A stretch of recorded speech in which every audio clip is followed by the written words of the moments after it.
bakal bacain pertanyaan dari beberapa temen yang nanyain bagaimana caranya bisa bekerja di Jepang. Sini ada teman-teman saya. Hai. Yang pertama, gimana sih caranya atau proses ya agar kita bisa kerja di Jepang? Karena kan setiap orang beda-beda ya prosesnya. Ada yang datangnya dari alpaka mana dulu gitu. Bisa dimulai dari siapa dulu? Sulis dulu. Sih langsung daftar ke alpaka mana dulu gitu pertama. Pertama sih waktu lulus sekolah langsung berhenti sejenak gitu, langsung daftar, nyoba-nyoba daftar yang masih di kompleks kampung gitu. Dari alpaka kecil ya? Iya, masih kecil, masih pertamaan pembukaan. Oh, Bukan pertama. terus Ya situ belajar sekitaran berapa ya, 2 bulan atau 3 bulan gitu. Langsung dibilang suruh dipindah RPK di yang di Cianjur. Oh, masih tapi alpaka kecil juga ya? Iya, kecil. Ya kecil juga sih waktu itu, belum banyak orang juga.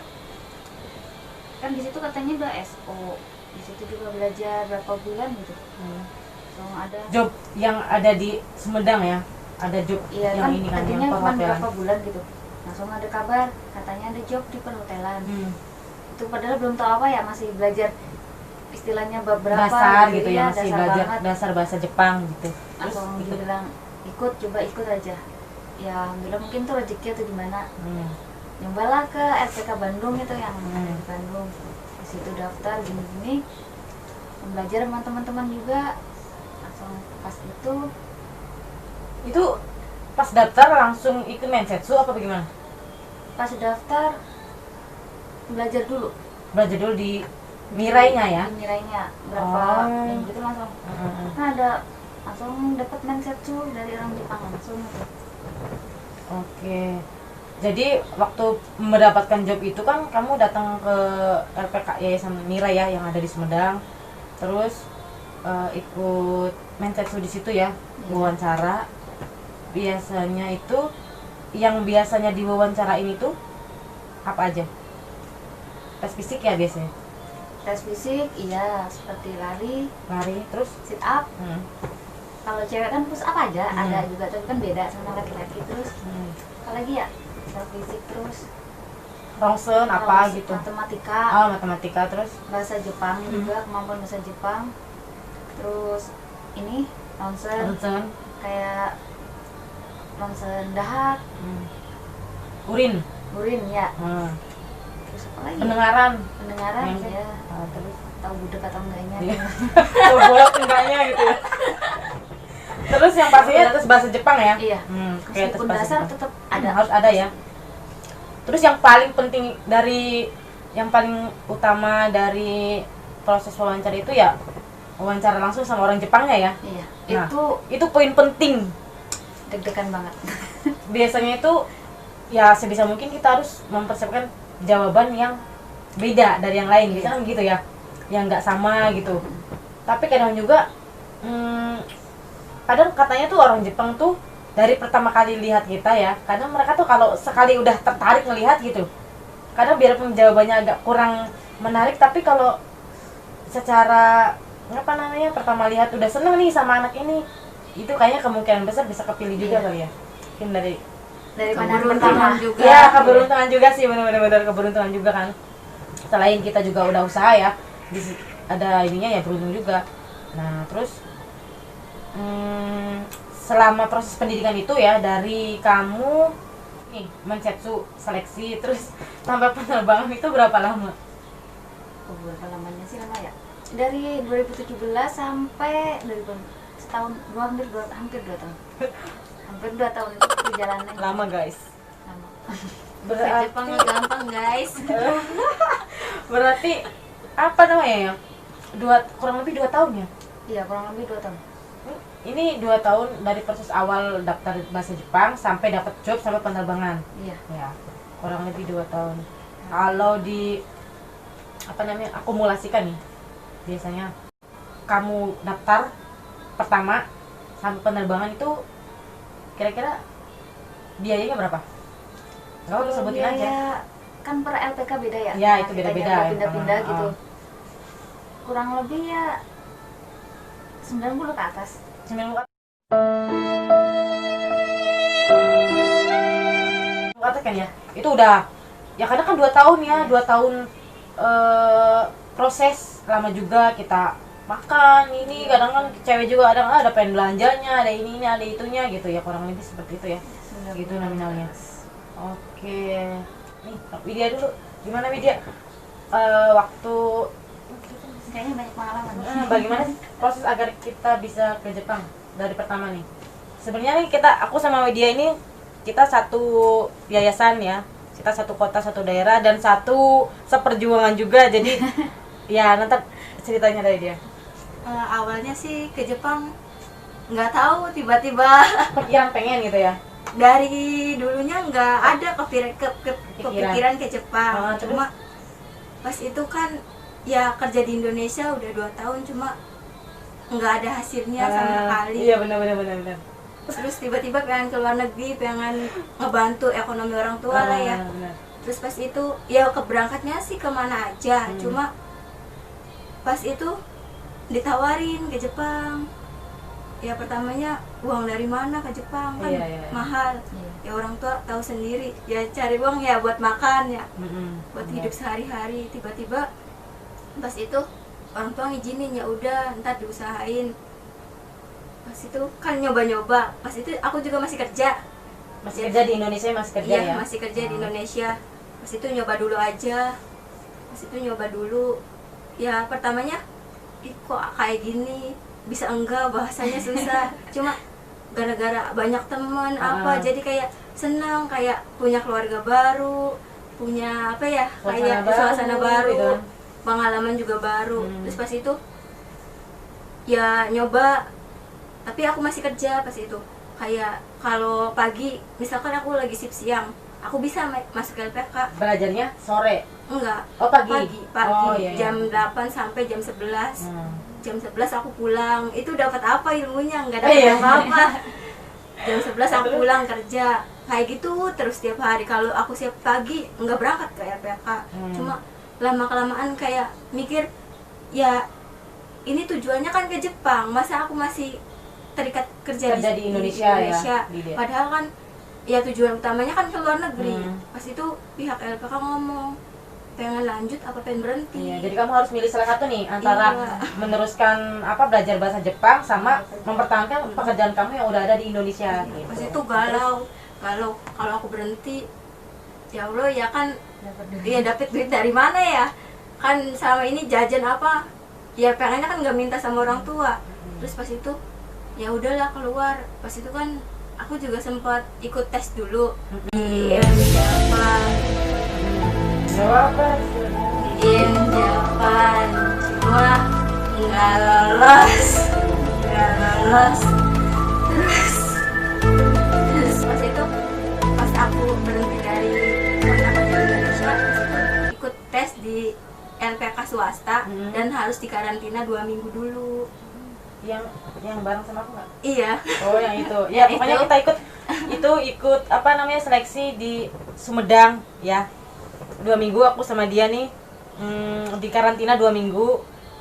Katanya habis itu selama 2 minggu itu ternyata kita gagal guys. Jadi ya udah kita pulang lagi tuh ke Indramayu ya kan, ke asal kita gitu. Karena kan kami dari yayasan yang ada di Indramayu kan. Kita pulang lagi.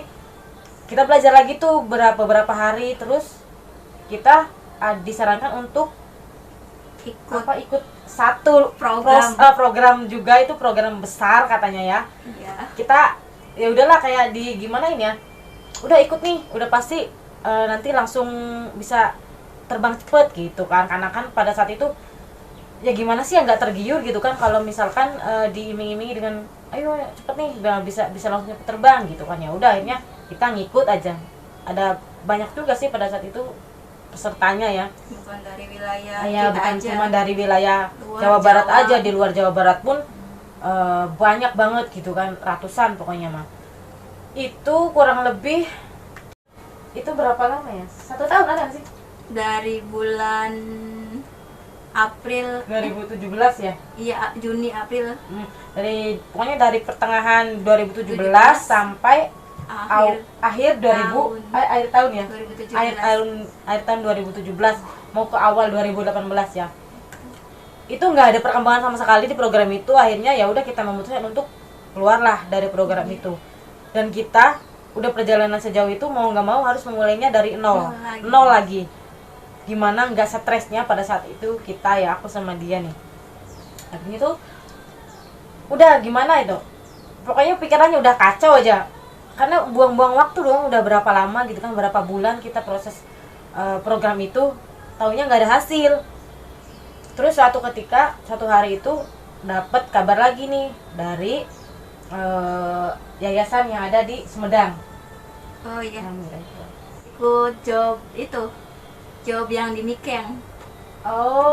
Beda. Oh iya ikut sih tesnya, tapi nggak tahu pas aku lolos ke Mensetsu cuma nggak keterima lagi. Iya benar. Setelah gagal program itu kami masih ngikutin beberapa Mensetsu, beberapa job ya.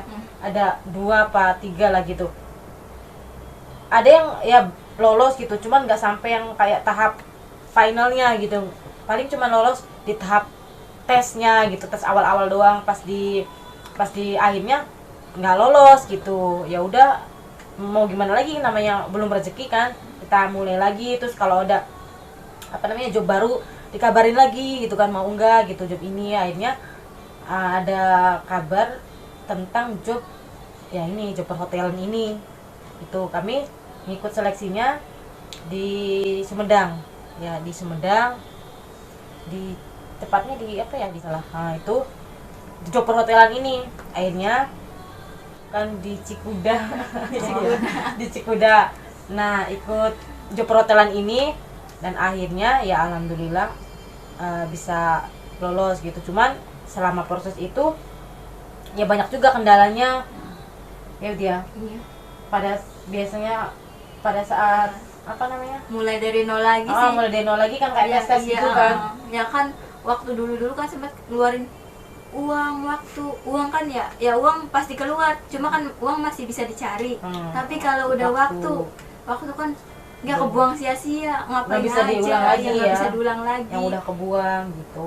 Terus kita mulai dari nol lagi. Saya sempat kayak udah nyerah lah, udahlah nggak berangkat ke Jepang lagi lah, berangkat kemana aja yang penting ya utang apa kebayar lah, nggak usah ke Jepang. Tiba-tiba kata orang tua pasti ngedukung ya udah kalau ini terakhir nggak keterima ya udah terserah kamu mau kemana. Terus ya Allah, ya udah terakhir ini kalau nggak keterima ya udah aku kemana aja. Pas itu tes terakhir ya alhamdulillah keterima. Mungkin orang tua juga yang berdoa. Jadi kan ini buat sharingnya nih Widya Sulis. Pada saat biasanya nih ya, pada saat Mensetsu atau seleksi mendapatkan job itu apa saja sih yang diteskan gitu, yang yang disiapkan tuh apa aja gitu. Misalkan mau Mensetsu nih ya, misalkan mau Mensetsu job apa gitu. Nah biasa itu apa aja sih yang diteskan gitu, kayak tes fisik bisa dijelasin gitu kan, biar teman-teman yang nonton juga buat pengalaman, buat yang pada nanya gimana sih proses ke Jepang gitu. Kadang kalau jelasin satu orang gitu kan banyak. Jadi sekalian aja biar tahu semua bisa ngeliat gitu, biar nonton video ini. Misalnya tes fisik kan, tes fisik kayak lari kayak push up, sit up gitu kan. Terus tes apa lagi biasanya? Iya, matematika, pendengaran kayak gitu. Kalau itu kan medical check up. Oh iya ya, medical check up ya maksudnya. Medical check up kalau itu. Tapi keseluruhan biasanya itunya. Ya siapin fisik yang sehat, mental yang kuat, sama minta doa sama orang tua. Iya. Tekadnya harus kuat ya. Karena di Jepang itu bukan sembarangan, pokoknya kalau nggak yang nekat-nekat banget pasti banyak banget yang gugur. Bosen ada belajar, ya kadang belajar terus tapi kok nggak masuk otak. Kebanyakan PR Sudah gitu ya. Boro-boro pegang HP. Ya pegang HP diwaktuin gitu ya. Kalau udah jam segini udah nih waktunya ngerjain sukuda gitu. Terus kayak banyak ya, tes fisik. Tes fisik, terus ya kalau udah pasti itu kan wawancara dulu. Wawancara langsung ya. Iya, sama pihak LPK-nya dulu waktu seleksi sebelum mendapatkan job. sebelum ketemu sama orang Jepang. Iya, ketemu orang Jepang. Pas itu kan kita dites kayak anak ini siap enggak, bahasanya bisa enggak. Oh iya. Kan biar pihak LPK juga enggak malu-maluin Iya. ke Menghadirkan ya, calon gitu ya, calon ke Jepang. pemagang kerja Jepang gitu. Nah, terus ya pas ngadepin sama orang Jepangnya sih ya hijau. ya Deg-degan dong, ya tegang deg-degan dong dong ya. Gimana ya serahin aja ya Allah, semoga keberuntungan saya di sini. Berpihak di sini. Terus pas mensetsu itu biasanya nih kalau misalkan pas mensetsu itu biasanya orang Jepang tuh sukanya nanya apa gitu. Apa tujuan kamu ke Jepang? Ya, tujuan itu yang paling penting tuh tujuan ke Jepang ya. Jadi kalau misalkan kita jawab itu jangan jawab yang kayak nyari uang ya. Itu nggak boleh ya. Iya. Jangan Biarpun tujuan kita iya, kesini nyari uang. biarpun tujuan kita sebenarnya ya kalau kerja buat apa sih, kalau buat nggak nyari uang, kalau buat ya nyari uang gitu kan. Cuman jangan lebih diomongin langsung ke orang Jepang, karena orang Jepang tuh kurang begitu tertarik. Jadi misalkan nih apa tujuan ke Jepang, kita misalkan saya pengen pengalaman, terus kayak tahu etos kerja orang Jepang. terus kerja orang Jepang, terus pengen kayak ini mempelajari gitu. Iya, budaya. Budaya orang Jepang agar setelah pulang dari kerja di Jepang gitu bisa membuka usaha atau bisa dipraktekkan, bisa dikembangkan di Indonesia gitu. Jadi orang Jepang lebih tertarik jawabannya seperti itu daripada kayak pengen kerja mendapatkan uang. Itu jangan terlalu ditonjolkan yang seperti itu, biarpun pada sebenarnya ya kita kerja buat nyari uang gitu. Terus apalagi yang biasanya ditanyain itu tujuan kan ya, tadi kan tujuan.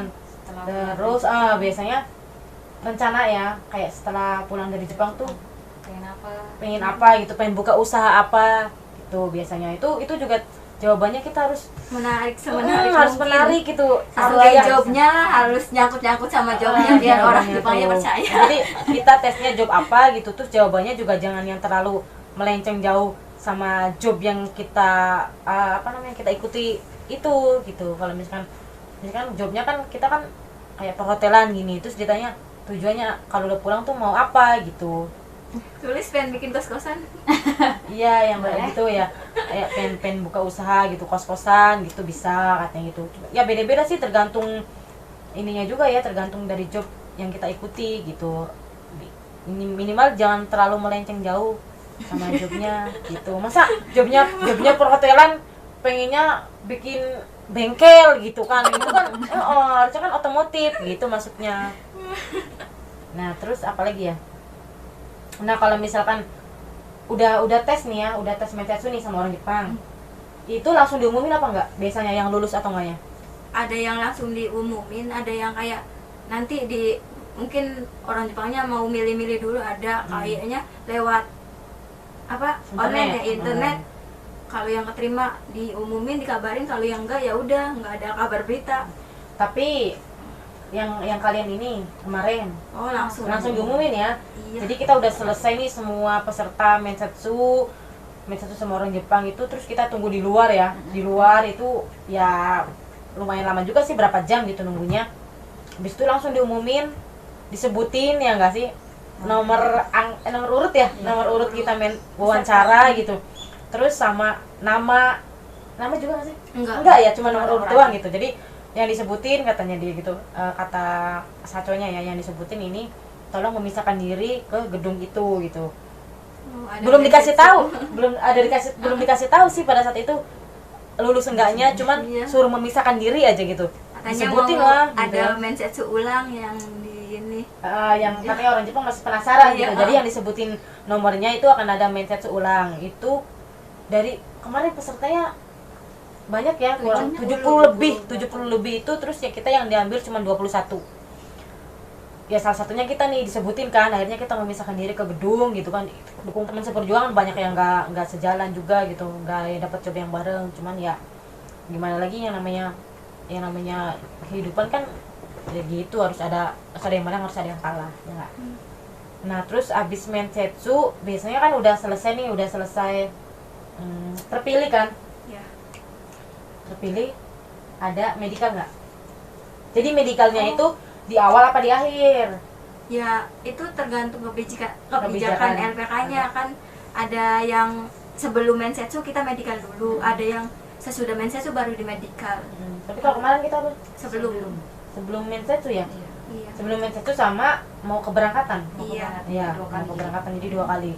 Ya gitu, pas medical itu yang dites itu kayak tes mata, tes pendengaran, terus tes dahak, tes urin, tes darah, ronsen, ya.